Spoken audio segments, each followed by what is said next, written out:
The flu. Understanding a common sickness.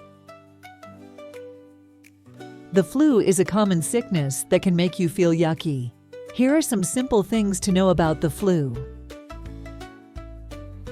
What is it?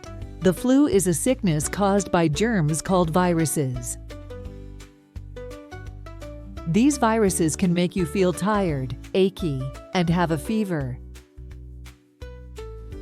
How do you get it? You can catch the flu from other people who are sick. When they cough or sneeze, tiny droplets with the flu virus can get into the air and into your nose or mouth. How can you stay healthy?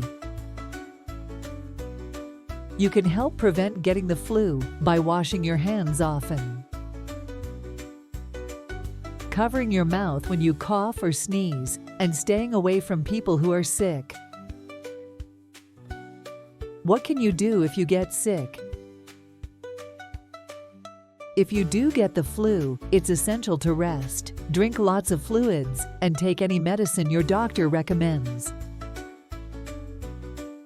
And don't forget to ask an adult for help and take good care of yourself.